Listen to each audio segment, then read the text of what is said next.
Upacara peringatan Hari Sumpah Pemuda ke-97 hari Selasa tanggal 28 Oktober 2025.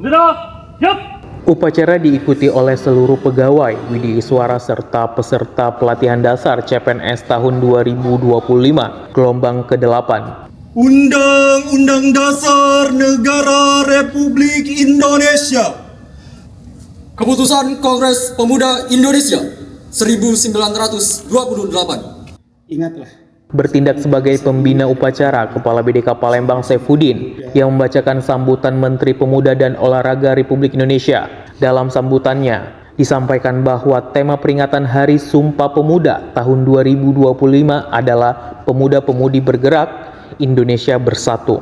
Ia juga mengajak peserta upacara untuk menggunakan kecerdasan, semangat, dan kemampuan untuk membangun negeri ini dari berbagai bidang, serta menggunakan teknologi, ilmu, dan kreativitas untuk membangun dan membawa semangat persatuan dimanapun kita berada.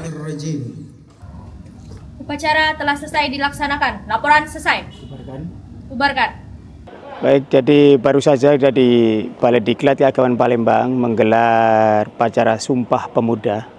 Tentu momentum ini bukan hanya seremoni kegiatan semata-mata upacara saja, tapi jauh lebih dari itu seperti amanat yang disampaikan oleh Bapak Menpora tadi. Momentum untuk sama-sama bersama pemuda, meneladani pemuda masa itu ya, untuk kita elaborasi dengan semangat kepentingan yang sekarang. Bagaimana cara kita mengisi kemerdekaan, mengisi bangsa dan negara untuk hal-hal yang positif.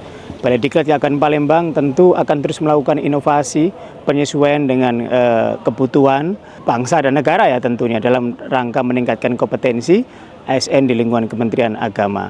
Terima kasih, jayalah terus Indonesiaku, terus maju, Balai Diklat Keagamaan Palembang.